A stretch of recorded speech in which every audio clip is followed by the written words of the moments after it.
My name is Lillian Harper. I'm 29 years old, and for 6 months last year, I lived in my parents' guest room, the one with the stiff twin bed, the peeling wallpaper, and a closet that still smelled like Christmas decorations. It wasn't supposed to be permanent.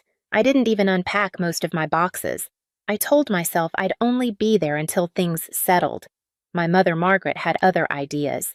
When I moved back in, I had just been laid off from a small nonprofit tech firm. Budget cuts, they said. I had spent 3 years helping community centers digitize their services, things like scheduling remote access for seniors, even helping veterans navigate online benefits. I was proud of that work, but once funding dried up, so did the job. I applied to everything I could find. Remote jobs, contract gigs, even positions way below my qualifications. I took on freelance projects here and there, mostly web design and digital troubleshooting for local businesses, but the market was tight. My savings disappeared faster than I expected. Rent in coastal Maine wasn't exactly forgiving, and in the end, I packed what I could fit in my hatchback and drove back to the same cul-de-sac I grew up on. Dad. William greeted me like he would an unexpected house guest, polite, quiet, a pat on the back. Mom offered a tight smile and a list of things that needed fixing. The thermostat was acting up again. The printer jammed every third page and the Wi-Fi kept dropping around 8 o'clock in the evening. I didn't complain. I set up new email filters for them, installed antivirus software, restructured their budgeting app, and updated their online banking security. I even flagged a fraudulent charge on Dad's debit card before he noticed. They never asked. They just assumed. Margaret wasn't unkind, not in the obvious ways. She didn't yell or slam doors, but every morning she'd clean the already clean kitchen like she was erasing me from it. She'd fold laundry with sharp, precise movements, and when she passed by my room, she'd linger just long enough to let the silence do the talking. James, my younger brother, came by maybe twice a month. He's 25, lives in Boston, and works in finance. Or at least that's how he introduces himself. Mom lights up the second he walks through the door. "There's my star." She beams. "You look like you've lost weight." Meanwhile, I'm in the corner reconnecting the Wi-Fi router for the third time that week. No one said it out loud, but I could feel it building like steam under a lid. I wasn't home. I was a shadow passing through a reminder of something they didn't want to look at too closely. What I didn't know then was that the person they barely saw, the one folding laundry behind the scenes, fixing their passwords, quietly making dinner, was the same person their entire system was silently depending on. They wouldn't realize that until I left. It was a Sunday. The kind my mother used to call family days back when we still used placemats and had matching silverware. She made baked ziti James's favorite, not mine. He showed up in a pressed shirt and expensive-looking watch, greeted Mom with a kiss on the cheek, and tossed his keys in the bowl like he hadn't ignored her calls all month. James Harper, 25 younger by 4 years, but treated like he'd aged in reverse. He worked in downtown Boston for some private investment firm and always had some new app or crypto term to throw into conversation. Margaret hung on every word. I set the table, careful not to chip the one dish with a crack down the middle. When I sat down, James looked at me like I'd just shown up uninvited. Dinner began the usual way, Mom asking James about work, James pretending to be modest. I tried not to say much, just focused on the food, and kept my eyes on my plate. Then it came. Margaret turned to me, voice overly casual. "Have you been applying to any real jobs lately?" I froze. I had told her just the day before that I had 2 interviews lined up this week. I even let her read one of my cover letters, but none of that mattered. Not when James was here. Before I could respond, James cut in without looking at me. At some point, it stops being bad luck and starts being bad choices. I swallowed my words in my pride. The silence that followed wasn't empty. It was thick, electric, but only for me. They kept talking. They laughed at something I don't remember what. I carried my plate to the kitchen, stood at the counter, and ate the rest of my dinner with my back to the room. I could hear snippets, needs to grow up. Can't coddle her forever. Embarrassing. They didn't whisper. They didn't have to. What hit hardest wasn't the words. It was how easy they were to say, how natural, like they'd been rehearsed. That night, I lay in bed, eyes wide open, the same cracked dish sitting in the sink where no one else would touch it. and I started wondering what exactly had I become in this house. The next morning was quiet. Not the peaceful kind, but the type that hangs in the air like smoke after something's already burned. I was in the sunroom, hunched over my laptop, finishing the final tweaks on a website redesign for a local bakery. Their new spring menu was launching, and I had just uploaded the image carousel when I heard the sound heels on hardwood, quick, certain steps. Margaret appeared in the doorway. My mother had a way of folding her arms that made them look like barricades. She didn't knock. She never did. "I need to talk to you," she said. I paused, looked up. "Okay, you need to start paying rent." I'd heard this before, usually tossed out between comments about the electric bill and the way I load the dishwasher. So I said what I always said. "I will." "I told you once this job wraps, I'll send something." "They're paying you," she asked, already knowing the answer. "Yes." She tilted her head. "I'm not talking about someday. I'm talking now. Today." I blinked. "You want me to write you a check with money I haven't even received yet?" She didn't flinch. "No, I want you to grow up." And then it came. Clean, sharp, casual. "You're just a Leech Lillian living off us, and it's gone on long enough." That word leech landed like a slap. I wasn't ready for. She said it without blinking, like it was a diagnosis, like I'd always been that. Before I could speak, she turned, disappeared down the hallway, and came back dragging a duffel bag I hadn't seen since college. She dropped it at my feet. "Go leech somewhere else." I stared at the bag. Blue canvas. Still had my name stitched on the side. I zipped it up, slid my laptop and charger, and grabbed my toothbrush. No scene, no yelling. When I stepped outside, the sky looked too blue for the moment, the driveway too clean. I left without goodbye. No one followed. No one watched. But as I walked to my car, I realized something. I hadn't just been cut out of the household. I'd been erased from it, and not one of them seemed worried about what would happen when I was gone. They should have been. I didn't have a plan, just a duffel bag, a laptop, and a tightness in my chest I couldn't name yet. The first night I stayed with Michael, an old college friend who still called me Harper like we were in a group project. He gave me the pull-out couch and a pair of clean socks. No questions, no pity, just enough space to breathe. After a few days, I moved into the spare room at Emily's, my ex-girlfriend, the kind of person who still made tea before asking how I was. We hadn't spoken in months, but when I texted her reply was one word: come. That week felt like drifting between lives that used to be mine. Emily worked evenings at a community health clinic, so the apartment was quiet. I filled the silence with freelance jobs, small sites, repair gigs, whatever came through. It wasn't glamorous, but it was mine. I fixed things, not just websites. I was fixing myself. Then, out of nowhere, I got a message on LinkedIn.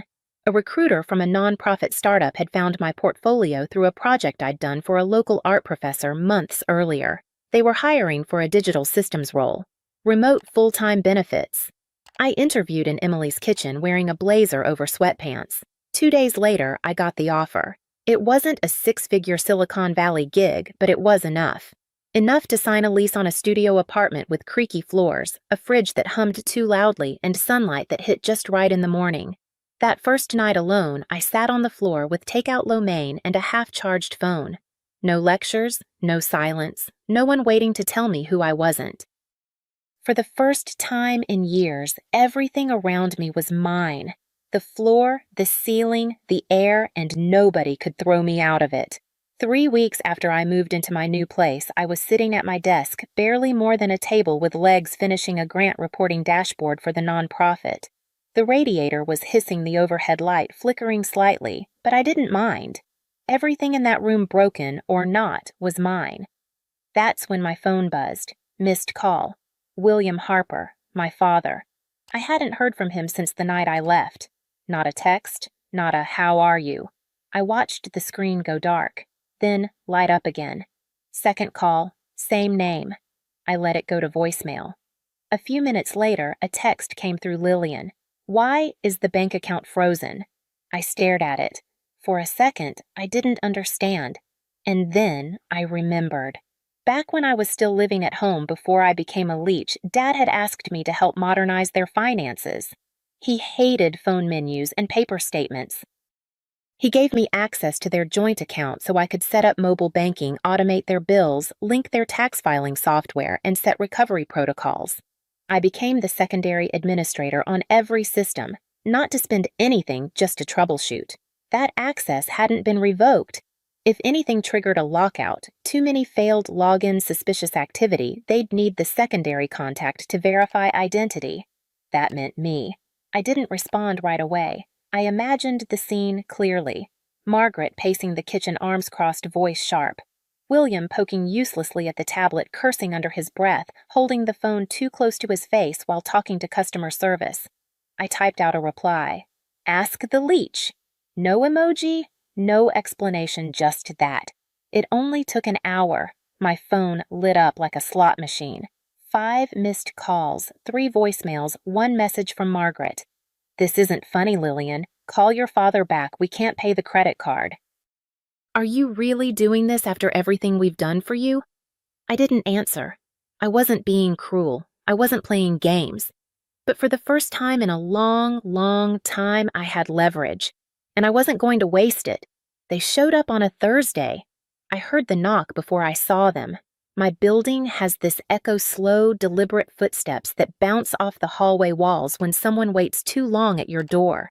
I looked through the peephole and didn't move right away. Margaret stood there, my mother holding her purse tight to her chest like it might shield her from whatever was coming. William beside her wore a jacket too light for the weather and a tie that looked like it had been knotted in a hurry. I opened the door. If you're here to yell, don't. They didn't. They walked in without a word, glancing around at the studio like they couldn't quite believe this was where I lived now. It was small, yes, but clean. Light streamed through the window and hit the stack of paperwork I'd left open on my desk. No one spoke for a full minute. Then, Margaret cleared her throat. Her voice was softer than I remembered. We need your help. 3 weeks ago, she'd called me a leech and thrown my bag at my feet. Now she stood in the center of my life, careful not to touch anything. William tried to explain. Said something about the bank, about the taxes, about how James had tried to help but made it worse. I already knew. I'd seen the alerts. We missed the mortgage payment, Margaret added quietly. There are late fees. I looked at her. She didn't look angry. She looked tired. That sounds awful, I said. You must feel really stuck. She nodded then almost in a whisper. I'm sorry. There was no lecture, no justification, just those 2 words. William echoed her slower. We didn't realize how much you were doing. I believed them partially. I think they didn't want to know. There's a difference. They asked if I would come back, reset the systems, fix everything. They said they'd pay me for my time, that things would be different. I shook my head. I'll help, I said, but I'm not coming back. And I meant it. We spent 2 hours at my desk, William on one side squinting at the screen, Margaret on the other, arms crossed but silent. I walked them through everything, resetting login credentials, verifying identity through secondary recovery codes, relinking the tax software. I had to call tech support twice, once to confirm a 2-factor code they'd ignored, once to unlock the HSA portal that James had accidentally flagged for suspicious activity. Margaret didn't say much. William muttered under his breath every time a new security question popped up. This is ridiculous, he kept saying, but he answered them anyway. When it was done, I leaned back and looked at them. I'll send over a document outlining every step, and after that, I'm out. Margaret frowned. Out? No more admin access, I said. No more late-night calls. No more Lillian, the internet's down. You'll have to figure it out or ask someone else, maybe James. William didn't argue. He just nodded slowly. They stood, gathered their things. Neither reached for a hug. I didn't offer one. After the door closed behind them, I sat at my desk and opened my Google Drive. There it was. One last shared folder. Banking for Mom and Dad. Do not delete. I hovered over it for a moment, then clicked delete. Confirm. Gone. No. Pop-up asked me if I was sure, and I didn't need it to. For a few days, everything was quiet. Too quiet. I thought maybe that was it. Maybe they'd respected the boundary. Maybe they'd let it go. But families don't really let things go. They just find new ways to spin the story. It started with a Facebook message from Aunt Linda. "Hey, sweetie, heard you moved out on your own. That's so great. Your mom said you've been distant lately. Just wanted to check in. Everything okay?" Then came a screenshot from Daniel, my cousin on Dad's side. He was in a group chat with some of the extended family. In it, Margaret had written Lillian's changed.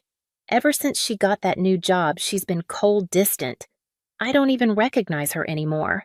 All I did was ask for help and she acted like I betrayed her. Then James, my brother, emailed.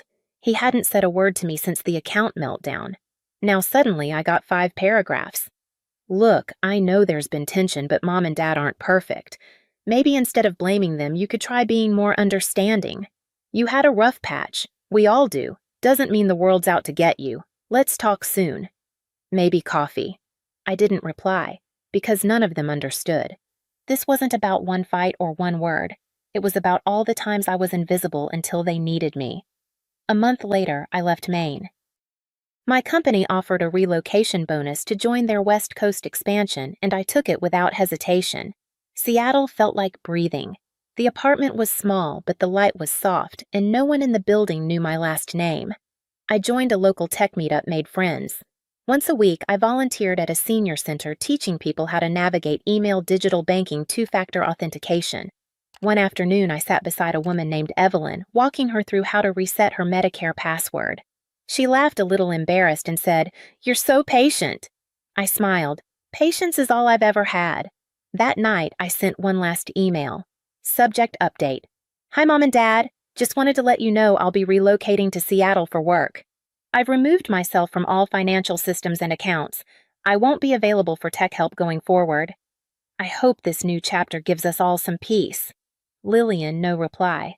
Not even a period. But this time, silence didn't feel like punishment. It felt like freedom. I sat at my desk, opened a blank document, and wrote the first sentence of something new, something mine. I don't need an apology. I just wonder if I disappeared, would anyone notice I was the one keeping things running? What about you? Have you ever walked away and no one asked why? Lillian's story reveals the often unseen burden of being the dependable one in a family, highlighting the importance of recognizing and valuing contributions that go unnoticed. Her experience teaches that self-worth should not be tied to others' validation, especially when their appreciation is conditional. Lillian's quiet efforts fixing Wi-Fi, managing finances, and maintaining the household were taken for granted until her absence exposed their reliance on her. This underscores the need to set boundaries and prioritize personal growth over familial expectations. Her decision to leave, despite the pain, shows the power of reclaiming agency when faced with dismissal or disrespect. Moreover, the story illustrates the consequences of assumptions her family assumed she would always be there, yet failed to see her struggles or contributions. Lillian's journey to independence, securing a job, and finding peace in Seattle emphasizes resilience and the courage to redefine one's place in the world. Finally, her choice to cut ties with toxic dynamics, even from family, teaches that freedom comes from letting go of relationships that diminish you, and true strength lies in building a life where you are seen and valued for who you are. The label started when I was 12, the day Mom found my business plan for a neighborhood lawn service written in purple gel pen. "Dreams are cute, sweetie, but you need to be realistic about your abilities," she'd said, tucking the carefully drawn charts into the recycling bin. "Maybe focus on being a good helper instead." 23 years later, that helper mentality had crystallized into the family's favorite way to introduce me. At every gathering, every social event, every chance encounter with their friends, I was their secretary, their assistant, their entry-level forever daughter who'd never quite figured out how to aim higher. The pattern had been reinforced countless times over the years. When I graduated college with a computer science degree, Dad explained to relatives that I'd found something practical in office support. When I moved to Silicon Valley, Mom told the neighbors I was doing filing work for tech companies. When I bought my first house at 25, they assumed I'd gotten help with the down payment because secretaries don't make that kind of money. Each assumption built on the last, creating a narrative so embedded in family lore that questioning it seemed impossible. I was the practical one, the supporter, the person who kept other people organized while they achieved important things. My role was to facilitate success for others, never to pursue it myself. The irony wasn't lost on me that while my family saw me as perpetually entry-level, I'd been promoted to senior engineer at 3 different startups by age 27. While they worried about my limited career prospects, venture capitalists were returning my calls within hours. While they encouraged me to be realistic about my capabilities, I was debugging systems that processed millions of transactions daily for companies they'd heard of but could never imagine working for. But maintaining their comfortable assumptions had become a full-time job in itself. Every phone call required careful editing to remove references to board meetings, acquisition talks, and patent filings. Every family visit meant dressing down, driving my older car, and speaking vaguely about computer work when asked about my job. The cognitive dissonance was exhausting, but the alternative felt even more complicated. Tonight was Dad's company holiday party, held at the Meridian Country Club where he'd been a member for 15 years. The same country club where I'd eaten countless family dinners, watched him network with other executives, and listened to him explain why certain people belonged in certain positions. According to Dad's worldview, some people were born to lead, others were born to follow, and I had clearly inherited Mom's supportive personality rather than his executive instincts. "Sarah, remember to let me do the talking tonight," Dad had instructed during the drive over. "These are important business relationships and first impressions matter. Just smile and be pleasant, but don't try to contribute to conversations about things you don't understand." I'd nodded from the back seat, the same spot I'd occupied during childhood car rides when Dad explained the hierarchy of the adult world. Mom rode in front, of course, as his equal partner in marriage and social status. Michael sat behind Dad, positioned as the heir apparent to family success. I sat behind Mom, appropriately positioned as the supportive daughter who would never challenge the established order. "David, bring your family over here," called Mr. Harrison, Dad's boss and the regional vice president. Dad's chest puffed with pride as he gestured for us to follow him across the marble foyer. This was his moment to show off his successful family to the company leadership, each member positioned to reflect well on his judgment and parenting skills. The introductions followed their familiar script. "This is my wife Margaret, a wonderful homemaker who keeps our family running smoothly," Dad began with practiced precision. "My son Michael, who just made partner at his law firm downtown. He's handling some significant merger cases this year." Michael straightened his tie and shook hands with the confidence of someone who'd never been told his dreams were too big. At 31, he embodied everything Dad valued in a successful offspring: prestigious career, impressive salary, social connections that enhanced the family's standing in their community. Then Dad's hand landed on my shoulder, and I felt the familiar weight of diminished expectations. "And this is my daughter Sarah. She's our secretary." The words hung in the air like they always did, heavy with unspoken limitations and comfortable assumptions about my place in the family hierarchy. Mr. Harrison smiled politely and shook my hand with the distracted courtesy reserved for support staff, his attention already shifting back to Dad and Michael for the real conversation.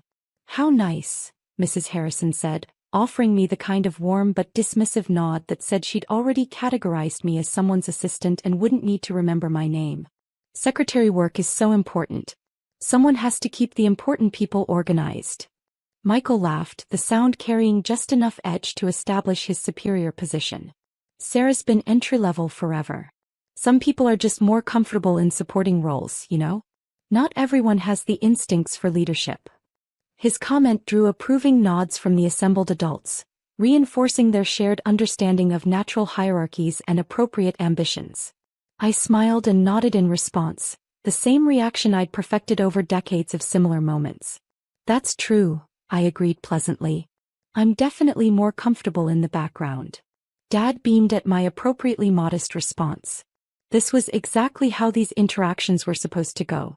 I played my role as the humble family secretary, he maintained his image as the successful executive with the properly ordered household, and everyone stayed comfortable in their assigned positions.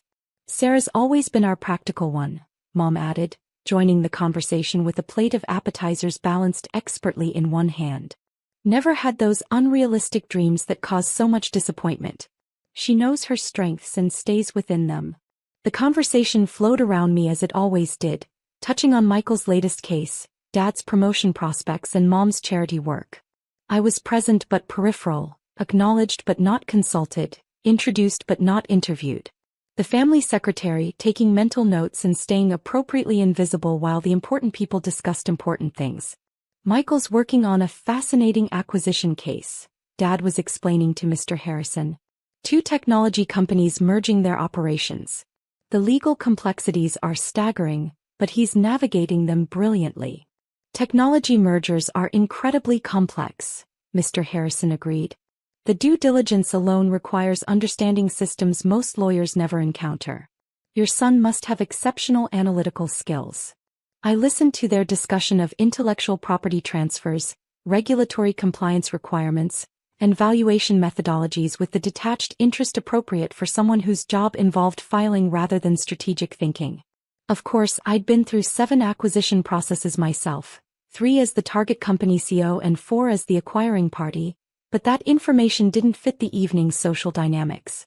At dinner, the seating arrangement followed predictable patterns. Dad at the head table with other executives, Mom beside him discussing their upcoming cruise to celebrate his recent promotion. Michael was positioned 3 tables over with other young professionals, networking aggressively and collecting business cards that might advance his career. I was seated at table 7 with the other support staff and family members who didn't quite fit the evening's executive theme. The placement wasn't intended as an insult exactly, but rather as an acknowledgement of social reality. Secretaries sat with other secretaries, leaving the leadership discussions to people qualified to participate in them. "So you work for your father?" asked Janet, the wife of one of Dad's colleagues. She seemed genuinely interested, which was refreshing after years of polite dismissal. "In a way," I replied carefully, cutting my salmon into precise pieces. "I help keep things organized." "That must be nice working with family. Very stable, very secure. No need to worry about office politics or competition." I nodded and smiled because stability and security were exactly what everyone expected me to value most. Not for me the uncertainty of entrepreneurship or the stress of high-stakes decision-making. I was the family secretary and secretaries valued predictability above all else. "Stability is definitely important," I agreed, taking a sip of wine. "Some people thrive on chaos, but I prefer knowing what to expect." Janet launched into a story about her daughter's struggles in the competitive marketing industry, contrasting it with my sensible choice to prioritize security over advancement. Around the table, other conversations touched on similar themes: the wisdom of knowing your limitations, the dangers of unrealistic ambitions, the value of finding contentment in modest achievements. I participated appropriately, asking thoughtful questions and offering supportive comments while revealing nothing that might complicate their understanding of who I was supposed to be. The performance had become second nature after years of practice, as automatic as breathing. After dinner, the evening's program began with awards and recognition for Dad's company's most successful year in decades. As the regional VP took the stage, Dad's table leaned forward with the attention of people who understood they were witnessing something significant in their professional community. "This year has been extraordinary for our industry," Mr. Harrison announced, his voice carrying clearly through the ballroom's excellent acoustics. "We've seen consolidation at unprecedented levels, innovation that's reshaping entire market segments, and leadership that's redefining how business gets done in the digital age." The lights dimmed as a presentation began, showcasing the year's biggest business stories with professional slides and compelling graphics.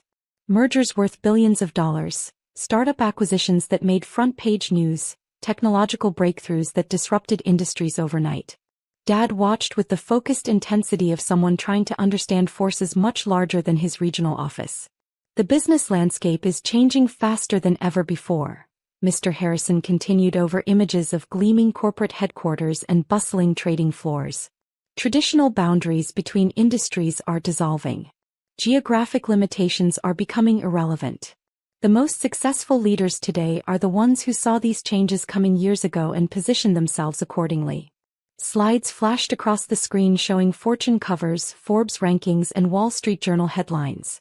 Stories of executives who'd built empires from nothing, entrepreneurs who'd revolutionized entire industries, innovators who'd created completely new markets worth hundreds of billions in total value. "Some of these leaders started in the most unexpected places," Mr. Harrison noted, advancing to a slide showing a garage-based startup that had become a global technology powerhouse. They didn't follow traditional career paths or conventional wisdom. They saw opportunities where others saw obstacles, built bridges where others saw walls. I watched Dad's face as the presentation continued, recognizing his expression of professional admiration mixed with personal distance. These were the stories he read about in business magazines during his commute, the kind of extraordinary success that happened to other people in other cities. Inspiring certainly, but ultimately separate from his world of regional management and country club networking. The common thread running through all these success stories, Mr. Harrison explained, is vision combined with relentless execution. These leaders didn't just dream big, they built the systems, relationships, and capabilities necessary to make those dreams into measurable reality.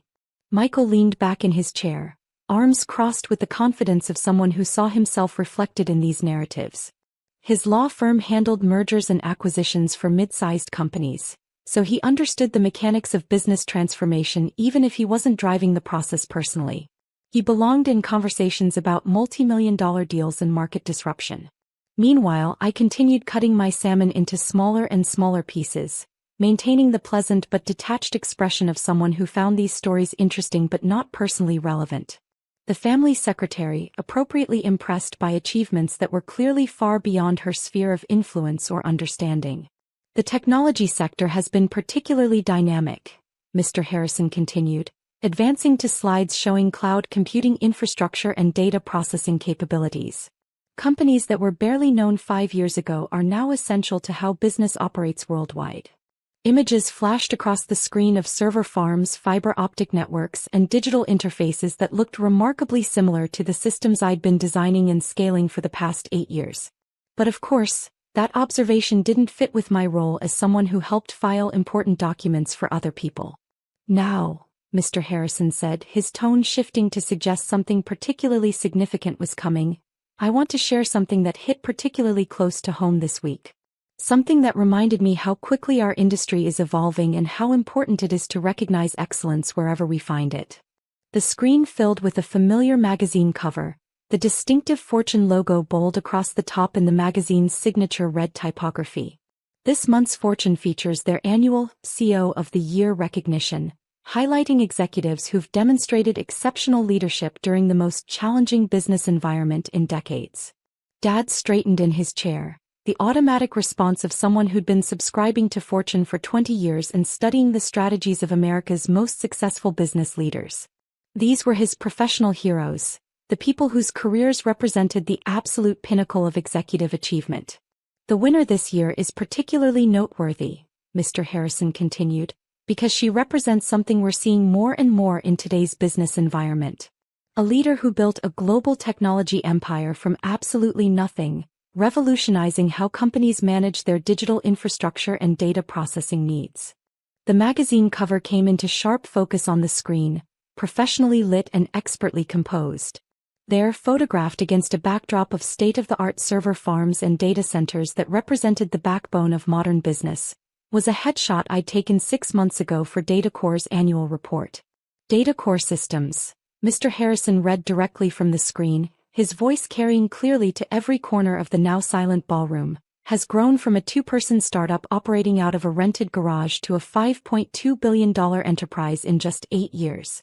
Their cloud infrastructure platforms now support over 40% of Fortune 500 companies, making CEO Sarah Chen one of the most influential technology leaders in the world. The silence that followed wasn't the polite quiet of people listening attentively to a presentation. It was the stunned, airless silence of people trying to process information that fundamentally contradicted everything they thought they knew about reality. Janet, the woman sitting directly beside me who'd been praising the wisdom of my stable career choices, was the first to find her voice. It came out as barely a whisper, as if speaking too loudly might somehow make the situation more real than she was prepared to handle. Isn't this you on Fortune's CEO of the Year cover? Every head at table 7 turned toward me simultaneously, their expressions cycling rapidly through confusion, disbelief, and dawning recognition. The woman they'd been chatting with about the virtues of secretarial work, the one they'd been offering career advice about accepting limitations, was staring back at them from a magazine cover celebrating the year's most successful business leader. The silence spread outward from our table like ripples from a stone dropped in perfectly still water. Table 6 noticed the commotion and turned to investigate. Then Table 5. The gentle conversation and soft clinking of silverware that had filled the ballroom moments before was replaced by the heavy, oppressive tension of people realizing that something fundamental about their understanding of the world had just shifted. From the head table, I could see Dad's face in profile as his brain worked furiously to process what he was seeing.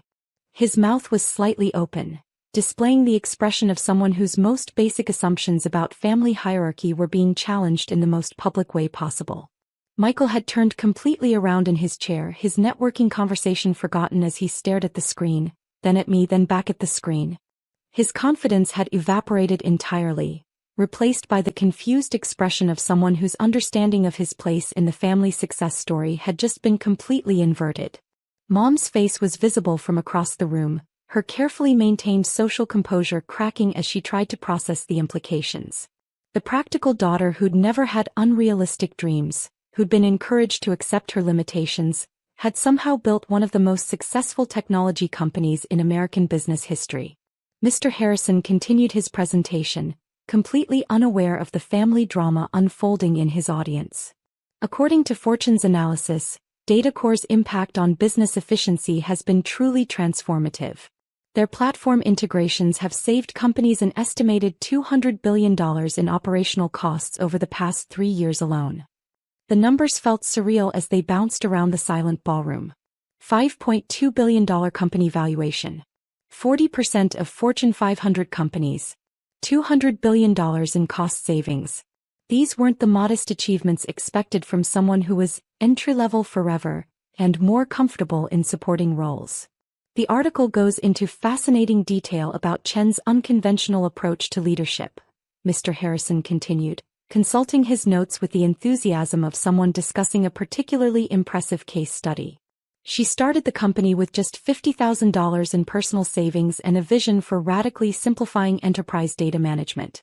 Forbes estimates her current net worth at $2.3 billion, and she was recently named one of the 20 most influential women in global technology. I could feel hundreds of eyes on me as the presentation continued, the weight of revelation settling over the room like a thick blanket that made breathing difficult. The family secretary narrative that had defined my identity for 23 years was crumbling in real time, being replaced by a reality that no one in this room had been prepared to accept. The magnitude of the deception was becoming clear to everyone simultaneously. This wasn't a case of modest success being downplayed or achievements being understated. This was a complete alternate reality, a parallel existence that had been maintained through years of careful misdirection and strategic omission. Dad's boss was still talking, but I could see that no one was listening anymore. The entire ballroom was focused on reconciling the woman sitting quietly at table 7 with the transformational business leader being celebrated on screen. The cognitive dissonance was visible on every face, the mental strain of trying to update fundamental assumptions about how the world worked. The most remarkable thing about Chen's story, Mr. Harrison noted, is her philosophy of leadership through what she calls strategic invisibility.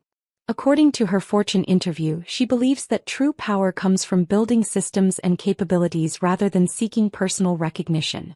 She's built a global empire while maintaining almost complete anonymity in her personal life. Strategic invisibility. The phrase hit the room like a physical force, explaining everything and nothing simultaneously. I hadn't been hiding my success out of shame or insecurity about my achievements. I'd been protecting it, maintaining careful separation between my professional reality and my family's comfortable assumptions about my limitations.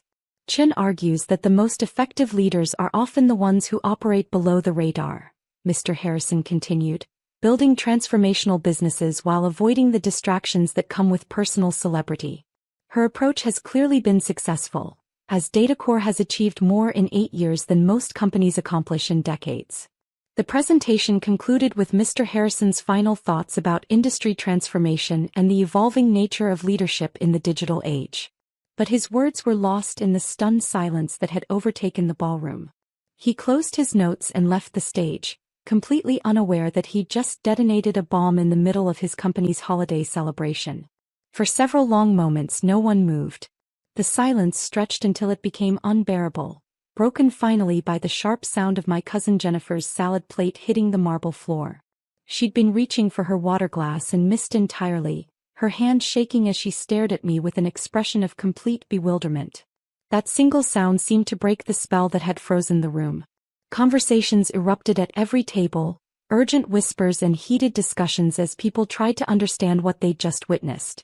The volume rose quickly as questions multiplied faster than answers could be formulated or processed. Dad was walking toward my table, his face cycling through emotions I'd never seen before in 35 years of knowing him. Behind him, Mom was gathering her purse with the mechanical movements of someone in shock, her social autopilot engaged while her conscious mind struggled to process the new reality. Michael remained frozen in his chair, staring at the now blank presentation screen as if waiting for it to make sense of a situation that had no precedent in his understanding of family dynamics or professional hierarchy. Sarah. Dad's voice was carefully controlled. The tone he used in difficult business negotiations when maintaining composure was essential to achieving acceptable outcomes. We need to talk. Right now. I nodded and stood, maintaining the calm demeanor that had served me well through 8 years of building DataCore from nothing and 23 years of managing family expectations with surgical precision. The time for strategic invisibility had apparently ended, but the principles that had made me successful remained unchanged. As we walked toward a quiet corner of the ballroom, I could hear fragments of conversation from the tables we passed. That's really her? How is that even possible? Did you know? She never said anything. $5 billion? Fortune magazine? CEO of the year? The questions would multiply exponentially over the coming hours and days. How long had I been running a billion-dollar company? Why had I let them believe I was just a secretary? What else didn't they know about my life? How had I managed to maintain such an elaborate deception for so many years? The answers would require careful consideration and honest conversations that were decades overdue. But for now, as Dad struggled to find words for a situation that had no precedent in our family's carefully ordered history, I felt something I hadn't experienced in years. The crushing weight of constantly diminished expectations was lifting, being replaced by the terrifying but exhilarating possibility of being seen for who I actually was rather than who everyone had decided I should be. The family secretary was about to have a very different kind of conversation with her father, the regional vice president who'd just learned that his daughter was worth more than his entire company's annual revenue. Strategic invisibility had served its purpose perfectly, but the time had come for strategic revelation. The business world had already recognized Sarah Chin as one of their most successful leaders. Now her family would have to decide whether they were ready to meet her too. Living under a false identity for 3 years had taught me that the hardest part of witness protection wasn't hiding from dangerous criminals. It was pretending to be someone else around the people who thought they knew me best. My family believed I was Sarah Chin, a 29-year-old data analyst who worked remotely for a boring tech company in Seattle. They had no idea that Sarah Chin was a carefully constructed federal identity created to protect Rebecca Martinez, the former financial analyst whose testimony had destroyed a $2.8 billion money laundering operation run by the Kozlov crime family. The real me had spent 4 years working at Meridian Investment Partners, gradually uncovering evidence that the firm was being used to wash money for Russian organized crime.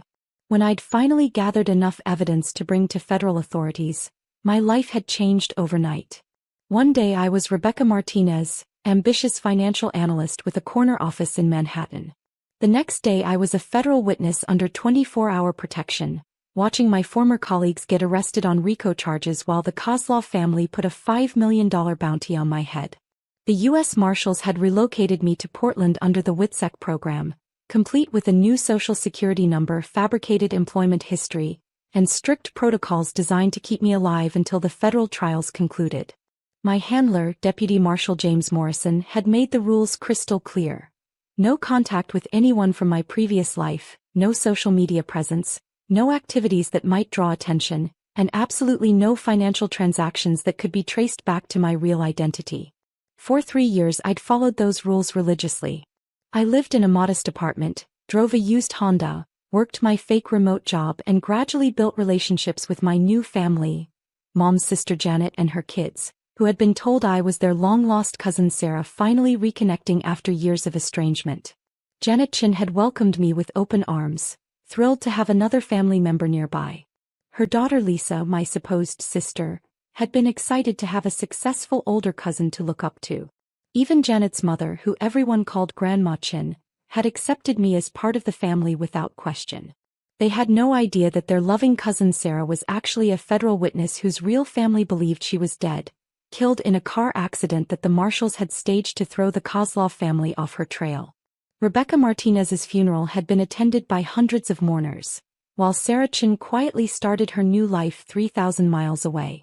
The financial restrictions of witness protection were particularly challenging for someone with my background. Before WITSEC, I'd managed multi-million-dollar investment portfolios and lived comfortably on a six-figure salary. Now I was limited to the modest income from my fake remote job and a carefully monitored bank account that couldn't show any unusual activity. The marshals had been clear about the importance of maintaining a consistent financial profile. Sarah Chin was supposed to be a struggling data analyst living paycheck to paycheck, not someone with access to significant resources. Any deviation from that pattern could trigger alerts that might expose my location to the very people trying to kill me. My family had interpreted my modest lifestyle as evidence that I was struggling financially. They'd started small, offering to pay for dinners or covering my share of group activities. I'd tried to decline gracefully, but refusing their generosity too often would have seemed suspicious. "You work so hard, Sarah," Mom would say during family gatherings. "You should let us help you enjoy life a little more."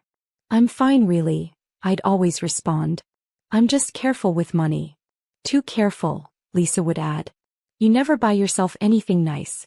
When's the last time you got new clothes or went on a vacation?" I couldn't explain that new clothes and vacations weren't priorities when you were hiding from a Russian crime family that had already murdered 2 other witnesses who'd testified against them. Instead, I'd smile and deflect, maintaining the fiction that I was just naturally frugal. The credit card situation had started 6 months ago when Mom had asked to borrow my cards for an emergency. Dad's medical bills from his heart surgery had maxed out their credit lines, and they needed to pay for prescription medications that weren't covered by insurance. "Just until our next payday," Mom had promised. "We'll pay you back immediately." I'd reluctantly handed over 2 credit cards, knowing that refusing would raise questions about why I was so protective of my financial information. The marshals had set up the cards with reasonable limits, $5,000 and $3,000 respectively, as part of my Sarah Chin cover identity. Mom had used the cards for Dad's medications and paid them off within 2 weeks, just as she'd promised.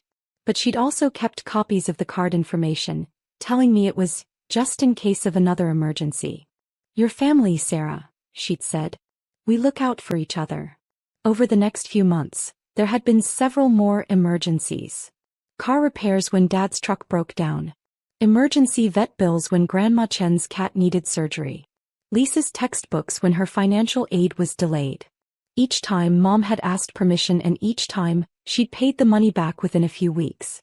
I'd started to relax about the arrangement, thinking that maybe this small deviation from protocol wouldn't be noticed by the federal monitoring systems. After all, the amounts were small and they were always paid back promptly. How much attention could the marshals really be paying to minor credit card activity? That assumption had been my first mistake. My second mistake had been underestimating Mom's growing sense of entitlement about what she called our family resources. As the emergency borrowing became more routine, Mom had started to view my credit cards as a shared family asset rather than my personal financial instruments.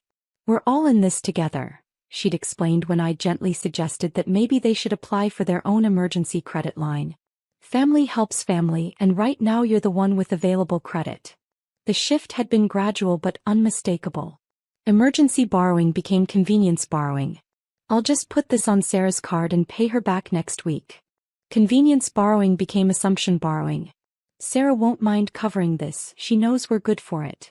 I tried to address the issue delicately, explaining that I was uncomfortable with how often the cards were being used and suggesting that maybe it was time for them to find other financial solutions. But my objections had been met with hurt feelings and accusations that I was being selfish with family. "We're not asking you for charity, Sarah," Mom had said during one particularly tense conversation. "We pay you back every time. What's the problem with helping your family when they need it?" "It's just that the cards are in my name," I tried to explain. "If something goes wrong, I'm responsible for the debt." "Nothing's going to go wrong," Lisa had reassured me. We've never missed a payment. You're being paranoid. But something had gone wrong, just not in the way any of us had expected. The shopping spree had started last Wednesday when Mom had decided to treat herself, after months of dealing with Dad's health problems and the associated financial stress. She'd taken my cards to the mall for what she'd called a little retail therapy. Just some new clothes and maybe a small piece of jewelry, she told me over the phone. I've been so stressed lately, and the doctor said I need to do things that make me happy. I'd been uncomfortable with the vague nature of the request, but Mom had already been dealing with so much stress that I hadn't wanted to add to her burden by making a big deal about credit card limits. Just please keep it reasonable, I'd said. And let me know how much you spend so I can budget for the payment. Of course, honey. I'm not going to go crazy. But Mom's definition of not going crazy had turned out to be very different from mine. The first indication that something was wrong had come Thursday morning when I'd received an automated text message from my credit card company. Alert! Your Visa card ending in 4738 has exceeded its credit limit. Please contact customer service immediately. I'd called the customer service number with growing dread, listening as the representative explained that my $5,000 limit card now had a balance of $5,847.23 due to overlimit fees and interest charges.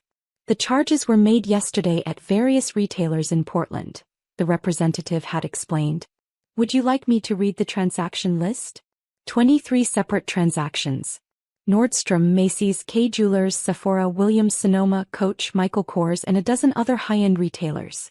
Mom had spent the entire day shopping, maxing out one card and then moving to the next. I'd immediately checked the balance on my second card and discovered that it, too, had been maxed out.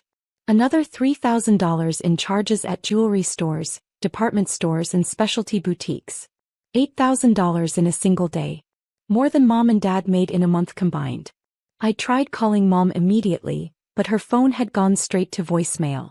When I'd finally reached her that evening, she'd been defensive about the amount but unapologetic about the purchases. I needed some things, she'd said. And the salespeople were so helpful. They showed me how to maximize the rewards points and take advantage of store promotions. Mom, you spent $8,000 in one day. That's more than both cards' credit limits combined. I know it seems like a lot, but everything was on sale. I actually saved us hundreds of dollars by shopping the clearance sections. You saved us money by spending $8,000 we don't have? Don't be dramatic, Sarah. We'll pay it back over time just like always. It's not like the money disappeared. I bought useful things. Quality items that will last for years. I tried to explain that maxing out both cards had triggered automatic alerts that could draw unwanted attention to my financial profile, but Mom had dismissed my concerns as typical millennial anxiety about debt. Your generation is so worried about everything, she'd said. A little credit card debt never hurt anyone. We'll make the minimum payments and pay it off gradually. Mom, I can't carry $8,000 in credit card debt. It's not in my budget and it could cause problems with my employment background checks. What kind of background checks? You're a data analyst, not a government agent. If only she knew. The conversation had ended with Mom promising to return some of the items, though she'd been vague about which purchases might be returnable, and which ones she'd already started using. By Friday, it had become clear that Mom had no intention of returning anything significant. When I'd pressed her for specifics about her return plans, she'd gotten angry and accused me of trying to ruin her happiness. I finally bought myself some nice things after years of sacrifice, she'd said. And instead of being happy for me, you're making me feel guilty about it. I'm not trying to make you feel guilty. I'm trying to understand how we're going to handle $8,000 in unexpected debt. We'll figure it out. Families always do. But I'd known that figuring it out wasn't an option for someone in witness protection. The sudden spike in my credit card debt had already triggered automated monitoring alerts, and any unusual financial activity could potentially expose my location to the Kozlov family. The family dinner on Saturday had been called to address what Mom described as Sarah's overreaction to a simple shopping trip. The entire Chin family had gathered at Mom's house, ostensibly to celebrate Dad's continued recovery from his heart surgery but really to discuss my unreasonable demands about the credit card debt. Sarah's being very dramatic about the whole thing, Mom had announced as she served dinner, showing off her new diamond earrings and tennis bracelet. It's like she doesn't trust her own family to pay back a simple loan. How much did you spend exactly? Grandma Chin had asked. About 8,000, Mom had said casually as if discussing the price of groceries. But everything was on sale, so it was actually a great deal. Lisa had whistled appreciatively. $8,000? Mom, what did you buy? Things I needed, Mom had replied defensively. A new winter coat, some jewelry for special occasions, kitchen appliances we've been needing, skincare products, a few outfits for when your father and I go out to dinner. Sounds like you got some beautiful things, Grandma Chin had said supportively. Sarah should be happy to help family members enjoy life a little. All eyes had turned to me as I'd sat there trying to figure out how to explain my concerns without revealing the truth about my situation. I couldn't tell them that excessive credit card debt could trigger federal monitoring systems that might expose my location to Russian assassins. I couldn't explain that Sarah Chin was supposed to maintain a specific financial profile to avoid drawing attention from the very people trying to kill me. It's just a lot of money all at once, I'd said carefully. I'm worried about the impact on my credit score and my ability to make the payments. We'll help with the payments, Dad had assured me. We're not going to leave you stuck with debt that we created. But $8,000 is a significant amount for our family budget, I'd pointed out. Even with payment plans, it could take years to pay off. So what? Lisa had interjected. It's not like you're planning any major purchases anyway. You live like a monk, Sarah. A little credit card debt won't kill you. I deserve nice things after raising you, Mom had declared, gesturing to her new jewelry. I've spent 30 years putting my family first, and I finally decided to put myself first for once. She earned it. Lisa had added enthusiastically. Mom deserves to have beautiful things. The conversation had continued with various family members explaining why Mom's shopping spree was justified and why my concerns were unreasonable. Dad had talked about how much Mom had sacrificed during his medical crisis. Grandma Chin had shared stories about her own mother, who had never owned anything nice because she'd always put family expenses first. Lisa had argued that $8,000 wasn't really that much money when spread out over several years of payments. I'd stayed silent during their celebration, knowing that anything I said would only make me seem more selfish and unreasonable. They had no idea that they were potentially signing my death warrant by triggering federal monitoring systems with unauthorized credit activity. I understand your perspective, I'd finally said when they'd finished explaining why I should be grateful to help Mom enjoy life. I just need some time to figure out the best way to handle the payments. See? Mom had said triumphantly. Sarah's being reasonable now. She knows that family takes care of family. But I hadn't been feeling reasonable. I'd been feeling terrified about what the credit monitoring alerts might trigger and how quickly the marshals would respond to what they'd see as a major protocol violation. The call had come Monday afternoon while I was at my fake remote job, responding to emails about data analytics projects that didn't really exist. My secure phone had buzzed with the distinctive ringtone that meant Deputy Marshal Morrison was calling on an urgent matter. Sarah, your cover's been blown by credit activity, he'd said without preamble. We've got automated alerts showing massive unauthorized charges on both of your established credit accounts. My heart had stopped. What exactly does that mean? It means someone has been using your Sarah Chin identity to make purchases that don't match your established financial profile. $8,000 in luxury goods purchases in a single day. That kind of activity triggers automatic reviews that could expose your location. It was my family, I'd said quickly. They used my credit cards for shopping. It wasn't unauthorized. I gave them permission. You gave them permission to blow your cover? Morrison's voice had been incredulous. Sarah, we've talked about this. Your financial profile is a crucial part of your protection. Any deviation from your established spending patterns could trigger alerts that lead the Kozlov family right to you. I didn't know they were going to spend that much. They told me it would be a small shopping trip. A small shopping trip doesn't max out 2 credit cards at luxury retailers. The algorithms are already flagging this activity as suspicious. We're going to have to consider emergency relocation. Emergency relocation. The words had hit me like a physical blow. 3 years of building relationships, creating a life, becoming part of a family. All of it would disappear overnight because Mom had decided she deserved nice things. How bad is it? I'd asked. Bad enough that we're already running threat assessments on your current location. If the Kozlov family has access to the same monitoring systems we do, and they probably do, they could be tracking the anomalous credit activity to your Portland address within days. What are my options? Option 1. Immediate emergency relocation to a new city with a new identity. Option 2. We try to contain the damage by creating a plausible explanation for the sudden spending increase and hope the Kozlov family doesn't notice the alerts. Neither option had been appealing. Emergency relocation would mean abandoning the Chin family without explanation, disappearing overnight and leaving them wondering what had happened to their cousin Sarah. But staying in Portland meant risking exposure to a crime family that had already demonstrated their willingness to kill federal witnesses. How long do I have to decide? 48 hours maximum. If we're going to relocate you, we need to move fast before any potential threats have time to mobilize.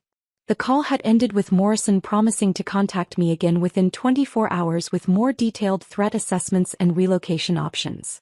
I'd spent the rest of the afternoon staring at my computer screen, trying to process the reality that my family's shopping spree might have just signed my death warrant. The evening family meeting had been my last chance to salvage the situation without revealing the truth about my identity. I'd called an emergency gathering at Mom's house, explaining that I'd received some disturbing information about the credit card charges and needed to discuss immediate damage control. What kind of damage? Dad had asked when everyone was assembled in the living room. The credit card companies are flagging the activity as suspicious, I'd said. Large purchases at luxury retailers don't match my established spending patterns. They're threatening to freeze the accounts and launch fraud investigations. Fraud investigations? Lisa had looked worried. We weren't committing fraud. You gave Mom permission to use the cards. I know that, but the companies don't. From their perspective, it looks like someone stole my cards and went on a shopping spree. $8,000 in one day at high-end stores isn't consistent with my typical spending habits. So we'll explain it to them, Mom had said confidently. We'll tell them it was authorized family purchases. It's not that simple. Once they open a fraud investigation, they start looking at all aspects of your financial profile. They could contact my employer, run credit checks, even involve law enforcement if they think the charges were truly fraudulent. Law enforcement? Grandma Chin had looked alarmed. For shopping. For suspected identity theft and credit fraud. If they can't verify that the purchases were authorized, they have to treat it as a crime. The room had fallen silent as the family processed the potential consequences of what they'd thought was harmless shopping. What do you need us to do? Dad had asked finally. I need you to return everything that can be returned immediately. And I need you to pay off both cards within the next week to minimize the time they stay maxed out. Return everything? Mom had protested. But I've already worn some of the clothes. And the jewelry was engraved. Mom, we're talking about potential fraud investigations. Your new earrings aren't worth risking criminal charges. Criminal charges seems a bit dramatic, Lisa had said. Surely the credit card companies don't prosecute family members for authorized purchases. They prosecute anyone they think is committing fraud. And right now, the data says someone stole my identity and maxed out my credit cards at luxury stores. That's textbook credit fraud. Mom had looked stricken. I didn't know it would cause all these problems. I thought it was just shopping. I know, Mom. But now we need to fix it before it gets worse. The next 24 hours had been a frantic effort to return as many purchases as possible and arrange payment for the remaining balances. Mom had managed to return about $3,000 worth of items, mostly clothes and accessories that still had tags attached. The jewelry and electronics were non-returnable, leaving us with about $5,000 in charges that needed to be paid immediately. Dad had emptied their savings account to cover $2,500 of the balance. Lisa had contributed $1,000 from her college fund. I'd used my own savings to cover the remaining $1,500, money that I couldn't really afford to lose but had no choice but to spend to protect my cover. Morrison had called Tuesday morning with an update on the threat assessment. The good news is that the rapid paydown of the balances has reduced some of the algorithmic flags, he'd said. The bad news is that the initial alerts have already been distributed to multiple monitoring systems. What does that mean for my safety? It means we're in a waiting period. If the Kozlov family has access to real-time credit monitoring, which they probably do, they've already seen the alerts. Now we find out whether they're actively tracking Sarah Chen's financial activity. And if they are, then you're potentially compromised and we need to move you immediately. The waiting had been the worst part. Every phone call, every knock at the door, every unexpected noise had sent adrenaline flooding through my system.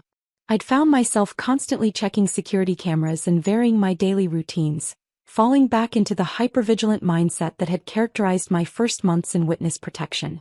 The Chen family had been confused by my sudden anxiety and paranoia. They'd assumed I was stressed about the credit card situation and had tried to reassure me that everything would be fine. The cards are paid off, the accounts are back to normal, and nobody got in trouble, Mom had said during one of her check-in calls. You can relax now, Sarah. But I couldn't relax because I knew that the damage might already be done. 3 years of careful cover maintenance, undone by a single day of luxury shopping. The confirmation had come Thursday afternoon. Morrison's call had been brief and direct. We've detected monitoring activity on your credit files, he'd said. Someone with sophisticated access has been running queries on Sarah Chen's financial history. The searches started immediately after the credit alerts went out. The Kozlov family? Most likely. The query patterns match methods we've seen them use before to track down relocated witnesses. So what happens now? Now we implement emergency relocation protocols. You have 6 hours to pack essential items. A transport team will pick you up at 11 p.m. tonight. 6 hours. Sir, they know where you are. We can't wait for a convenient time to move you. The final family dinner had been the hardest part of the entire ordeal. I'd sat around Mom's dining room table, listening to Dad talk about his recovery progress and Grandma Chen share stories about her garden, knowing that I would never see any of them again. They'd planned a small celebration for my upcoming birthday, not knowing that Sarah Chen would be dead by then, replaced by another carefully constructed federal identity in another carefully chosen city. We should go shopping for your birthday present next week, Lisa had suggested. I saw some things at the mall that you'd love. That sounds great, I'd replied, knowing that next week I'd be Rebecca Martinez again, or maybe some entirely new person with a new name and new history in a new city far from the people I'd come to love as family. And we need to start planning the 4th of July barbecue, Mom had added. Sarah, you're in charge of desserts this year. I'll start thinking about recipes, I'd said, another lie to add to the thousands I'd told over the past 3 years. As I'd hugged each of them goodbye that night, I'd tried to memorize their faces and voices, knowing that this was the last time Sarah Chen would exist. Tomorrow there would be another identity, another family, another carefully constructed life designed to keep me alive until the federal trials concluded. Thank you for everything, I'd told Mom as she'd walked me to my car. You've been amazing to me. We're family, Sarah. That's what family does. If only she knew that her shopping spree had just destroyed the only family I'd had for the past 3 years. The transport team had arrived at 11 p.m. sharp. Federal agents who'd efficiently helped me pack the few possessions that Sarah Chen could take to her new life. Everything else, the apartment, the job, the relationships, the memories, had been left behind for the second time in my life. Where are we going? I'd asked as we'd driven through the Portland night toward the airport. Phoenix, Agent Martinez had replied. You'll be Maria Rodriguez, a freelance graphic designer who just moved from San Francisco. Another name, another identity, another family that I'd eventually have to abandon when someone made another mistake that exposed my location. The irony wasn't lost on me. Mom had said she deserved nice things after years of sacrifice. But her nice things had cost me the family I'd sacrificed everything to be part of. As the plane had lifted off from Portland, I'd looked down at the city lights and thought about the Chen family waking up to discover that their cousin Sarah had vanished without a trace. They'd probably think I'd been kidnapped or killed in an accident. They'd never know that their love and generosity had inadvertently triggered the monitoring systems that had forced me back into hiding. 3 years of Sarah Chen's life, erased by a single day of shopping. But that's the reality of witness protection. Your safety depends on the discretion of people who don't understand the consequences of their actions. And sometimes, the people you trust most are the ones who unknowingly put you in the most danger. Mom had been right about one thing. She did deserve nice things after years of sacrifice. She just didn't deserve them enough to risk my life for them. The $25,000 shopping spree had cost me everything I'd built as Sarah Chen. But Rebecca Martinez was still alive, and as long as I kept breathing, there was always the possibility of building another life in another city, with another family who might someday love me enough to put my life at risk with their kindness. That's the price of staying alive when people want you dead. Sometimes the very love that makes life worth living is the thing that makes it impossible to live.